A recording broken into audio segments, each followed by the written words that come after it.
Committee, Comitato, Committed. This is the committee program with Arun, Julia, Doubleday, Forrest, Lovette, Fiamma, Meli, Xhevat, Kastrati, and yours truly, Jacopo, Castelletti. We now join the program, already in progress. Hi, welcome back to the committee program. Look, we always say we're going to follow up with people, and then we don't always. But this time, we actually, on the case of Chile, we have followed up thanks to Julia Doubleday, who is now back from South America. Julia, what's on tap? So we have Barbara Sepulveda joining us for a second time. As y'all may remember, she is a delegate to the Constitutional Convention. She's a constitutional lawyer and professor. We're super happy to have you here. And of course, the thing on everybody's mind is that Chile has had the presidential runoff election. And why don't you go ahead and tell us what happened in your runoff? What happened since when? Since the elections? Yes. Well, just in case somebody didn't get the news. Yeah. In case somebody didn't get the news. Yes. You can deliver Tell it. us who won the election and how we should feel about it. Okay. Well, thank you for having me again. Well, I'm very happy because Gabriel Boric won the elections, and that makes us winners. And it's so I'm so thrilled about with how many people voted for us. It was crazy because now Gabriel Boric, he's the first, the youngest president in our history, but also he's the most voted since the democracy, since, the dictatorship, and so the democracy started again. So we're very proud of that. I think something happened.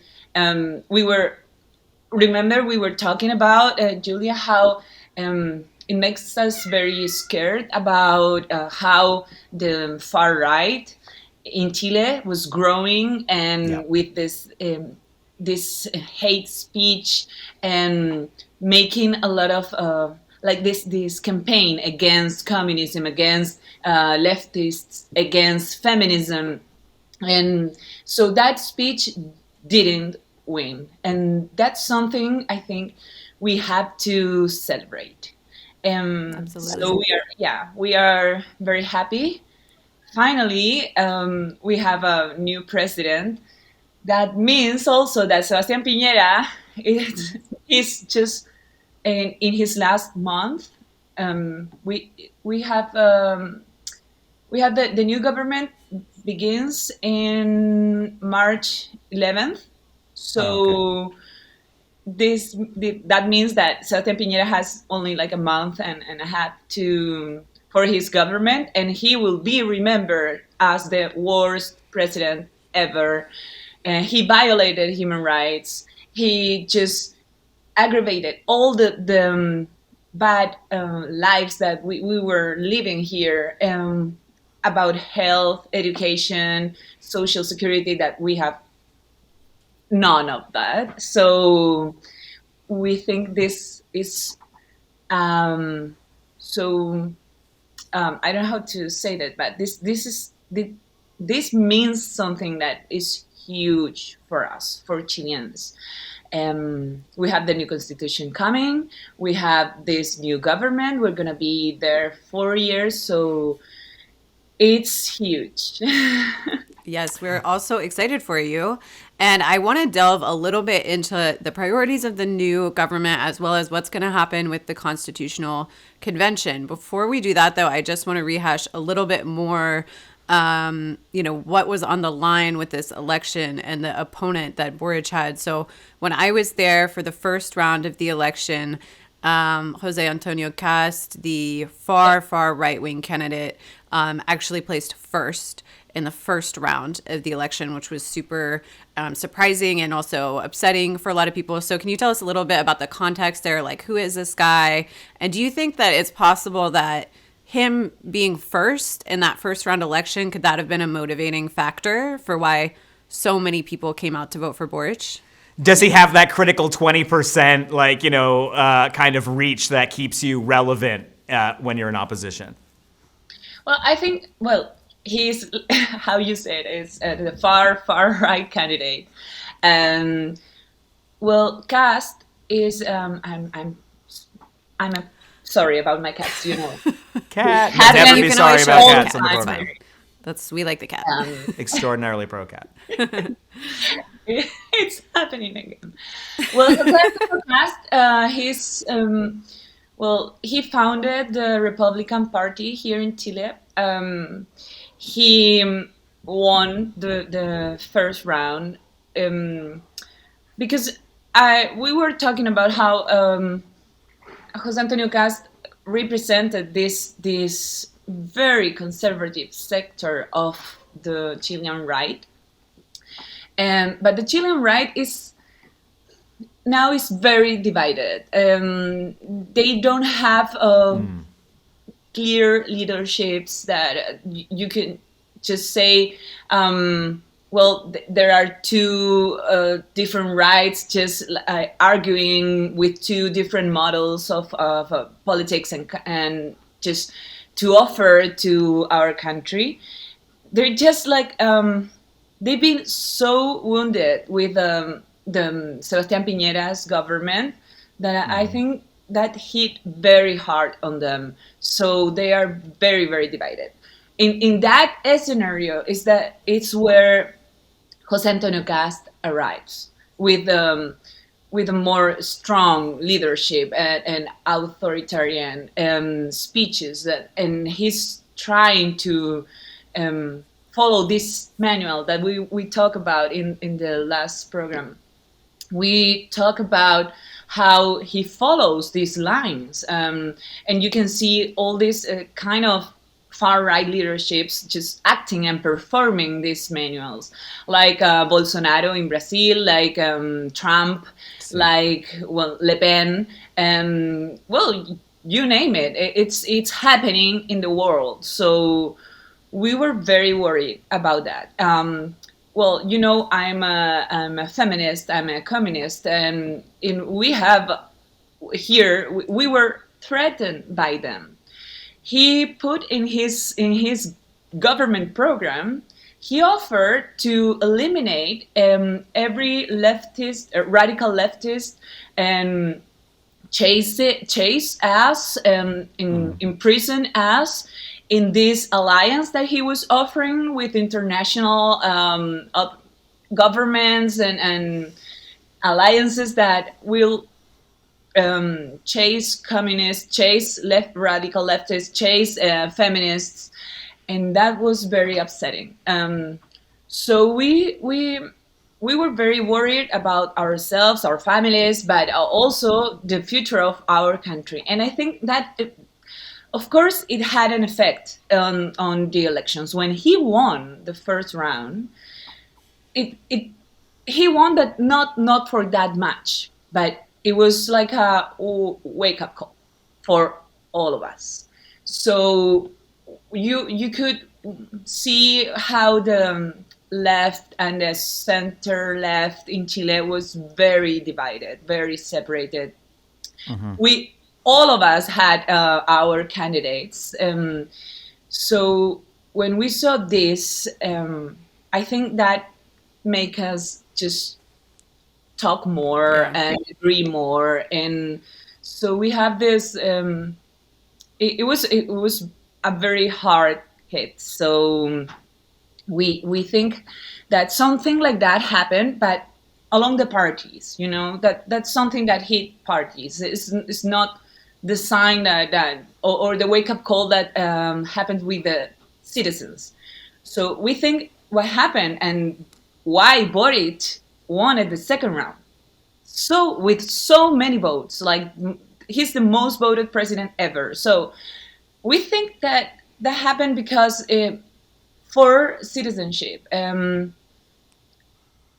Cast doesn't represent this new era, this new country with social rights, with access to this minimum life life conditions that we need here in Chile, because we were the neoliberal laboratory of the world, and that has cost us lives. So I think something happened where Cast just continued to be this authoritarian leader, and Boric, on the other hand, he was this hopeful leader, and he was showing people that we need to be hopeful about the future, that he's gonna bring health, social security, care for people, for children, for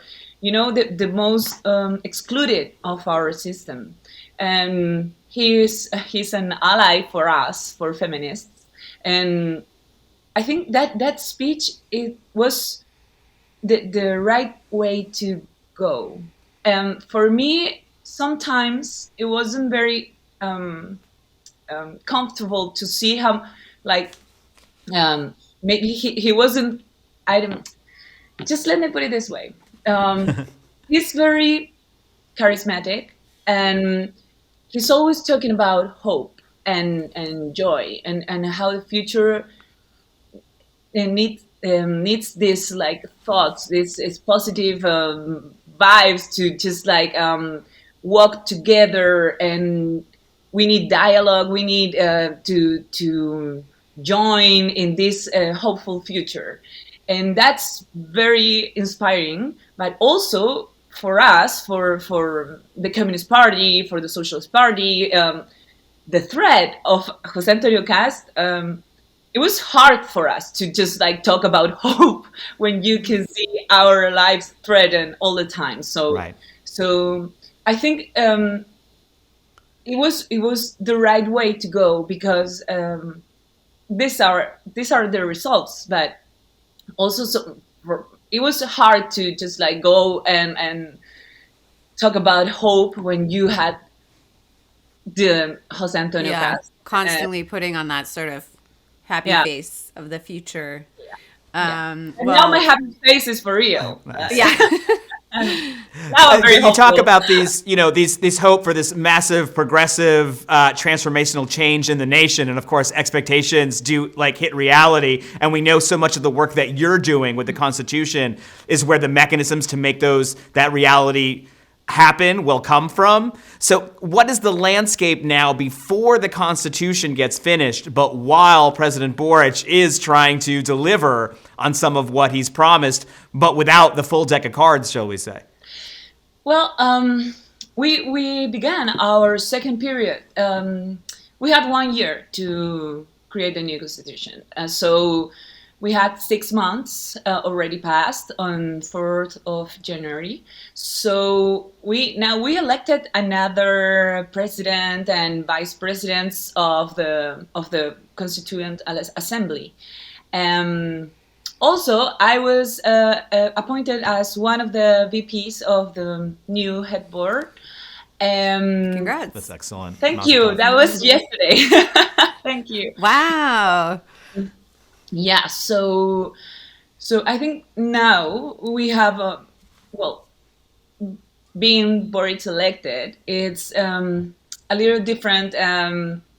I hope it's gonna be different than what we had with Sebastián Piñera. With Sebastián Piñera was like an obstructionist all the time. Mm-hmm. He didn't give us all the resources that he could. He has a constitutional obligation to do this. And he didn't mind. He just wanted us to fail, and that is noticeable. So now we're hoping that with this new government that begins in March, we're gonna have more guarantees to work. That's as simple as that. We don't see the relationship with the government as something that is gonna like intervene in our process of debates about constitutional norms. We just see that this is a guarantee for us to work till the end in more in better conditions.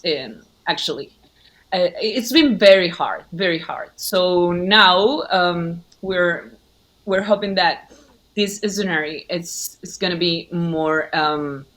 It's going to be better for us to just work with no worries about the resources, about the relationship with the government, that all these tensions, they were continually just going and public, just talking on media, just talking about, oh, this is so worrying. They're discussing this and that, and just trying to intervene politically.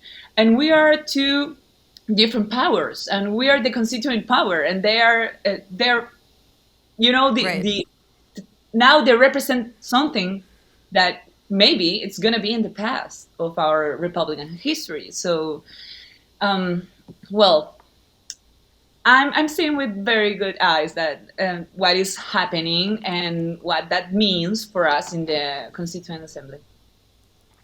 So, what are some of the priorities for Boric as he's taking office? What do you think is going to be sort of like the first couple of things that his government is focused on? First 100 days. First 100 days, yeah, that's what we call it. Yeah. Yeah, first 100 days, we call it that. So he has these 53 things that they're gonna do in government. In the first, we have something we had to do here because probably we are all suffering the same. I mean, the economy and how that has affected the pandemic, how that has affected our employment, and especially for women. So one of the measures is creating 50,000 jobs for women. That's going to be a measure that is very focused on us because we have suffered the most of the The economic hardships. Yeah, job loss.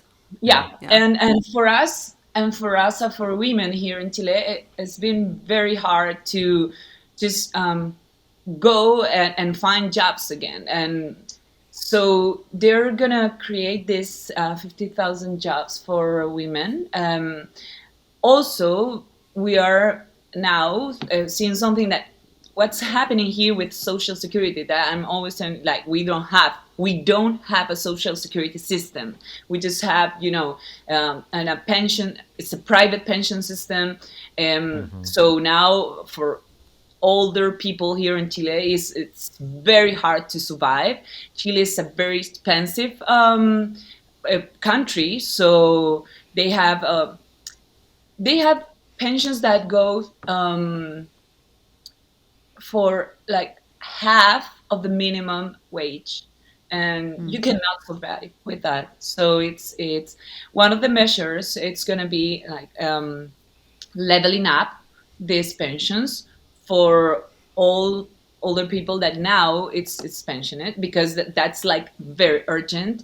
And in the way that we are going, of course, in the Constitution, trying to build a security system, a social security system.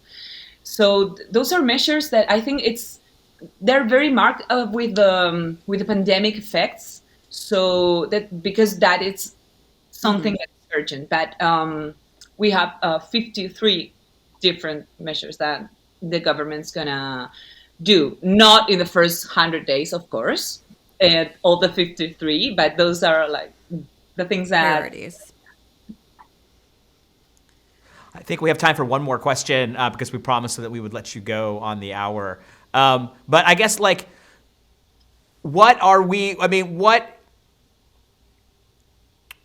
especially for our American audience who are, we've had this Constitution that we hold sacred in this, fetishistic sort of horrible way. Like, what are some of the interesting sticky points that you all are debating and working on, and as you are going through this difficult process of consensus-oriented, democracy building? Can you just tell us, what are some of the processes in motion in the Constitutional Assembly? Well, we have this noticeable tension between progressive parties and movements that are represented in our assembly, with the far right and the center right and conservative. Just those are for for the American audience. We have to explain that those are not very representative sectors in our assembly because they're minorities now. So I think they're trying to create this sense of with media, of course, along their side, Yeah. that we are very like in a very hard tension in this progressive agenda, especially with feminist issues, especially with abortion and sexual and reproductive rights, and of course, how quotas and parity it's gonna affect our democracy, because they have this liberal speech about so many things except feminist things. So it's more like we have the liberal sectors here are very liberal in economic issues, but not in On social. not social, not women's rights or sexual diversity rights. So they're very conservative in those issues. So I think for us it's going to be well, very hard to just try to create this or trying to fight this agenda they have with the media, and it's the same agenda that cast had with the presidential elections. They're gonna continue just arguing that abortion is murder, and that sexual and reproductive rights is not something that it's urgent or necessary. So they have this. They have their agenda, and they're trying to build this new constitution very likely to what we had or we have already here. They don't believe in like direct democracy mechanisms. They don't believe in referendums. They think that we need to have this presidential, like hyper presidential system that we have here. That it was built for Pinochet. Right. It was built for him because he thought that he was going to be the dictator and then he was going to be the president. So it was built for him. Now we're talking about different kinds of democracy with more participation, with children voting, with people discussing very important issues and having decisions to make with their votes, but also participating in trying to create a more horizontal democracy. Yes. So that's going to be a tough fight, I believe there. But just let me say this again: they are a minority, but they have the media. So I think our first challenge in this new directive, with this new directive, is going to be communications. Yeah. Yeah, The narrative, how we totally. communicate, this to people. Yeah. Some of the debates are very um, technic Technical? technical. Yeah. So it's hard sometimes to follow up how these debates are devolving. Right. Yeah. Well, I would say the thing we find. Oh, sorry. It sounds like you're trying to land the plane, so I'll just say something really quick, and then I'll throw it to you. But the thing, especially campaigning, that we do find, right, is that the promise of a better future always falls slightly short of losing the things you already have, and that tying progress to the status quo, it is just becomes a real challenge in communications. Yeah, and because it's their speeches are built on fear, so you have to be afraid of feminism. Be afraid of communism. They're trying to install here that Chile is gonna become Venezuela, is gonna become China or Cuba or whatever. They always do that. They've been doing that before. They do that here. Yeah, 20 They do it or everywhere. 30, yeah. So I think Chileans are not falling into that anymore. It's hard. It's been hard, but for most of the people, they're just tired of hearing those things and seeing that none of those things that they promised that it was going to happen, and it's, like or our economy is going to fall with this decision, with that other decision, and that never happens. And also, the rich people here in Chile, that they don't pay taxes. This is like a heaven for them. So Yeah. we know they're not gonna leave the country, even Oh, yeah. even if we make them pay taxes. Yeah. They That's threaten us with that too. That's why we need an international. There should be nowhere for them to go to not pay taxes. Yeah, well, That's the dream. yeah, they're taxes paradises and stuff, but that happens Yeah. also. Here in Chile, we need them to pay taxes. I know that the same happens in the US. Yeah. Yeah, no, you're right that people are afraid of change, but I think at this point, we're seeing these radical left wing, but also radical right wing people rising to prominence and to power, and our media has really been repeating over and over again, I don't understand, like, why is extremism happening? Like, these two things are extremism.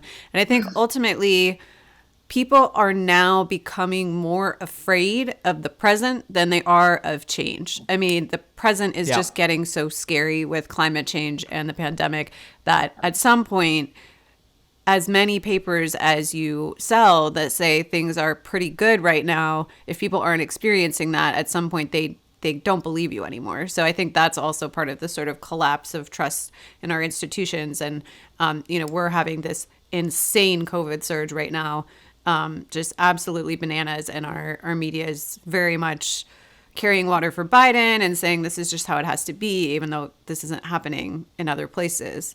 That's why I'm quarantined in my friend's house right now. I'm not in DC. So it's wild over here. I'm quarantined as well. Yeah. Well, there you go. Very responsible. We have no rules here. They're just like we don't have, you don't have to be vaccinated to fly, and you don't have to have a test to fly. So everyone's just getting on the plane. And we just had the holidays, and all of the flights are getting canceled because so many flight staff are getting COVID.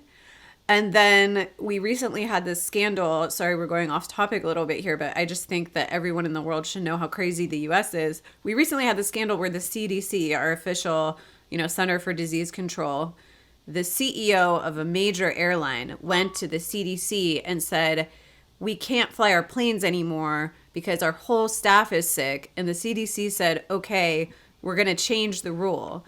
When you get sick, instead of quarantining for 10 days, you only have to quarantine for 5 days now. And you don't need a negative test to go back to work. In fact, don't even take the test. So just in order to keep the airlines running, our official government arm that is supposed to control disease changed the rule for the CEO of Delta. So everyone online is freaking out about this, but also making very funny memes about it, which is really the only thing we have at the end of the world. Left. It's all the funny only memes. thing we have left here. Yeah, it's the only thing we have left. So it's really crazy. I mean, I don't get on a plane in the U.S. That's all I advise people So to we do. turn to you and your new constitution for our hope as well, because we need new ways. Yeah, we we need really new do. ways. We're struggling. All right. Well, thank you so much. I know we kept you a few minutes late. So thank you. And please, I hope you can come back again and keep us posted on what happens with the Constitution, because we're so excited for you guys and to hear about the progress that's going to be happening over the next couple years. Well, thank you for having me. Of course.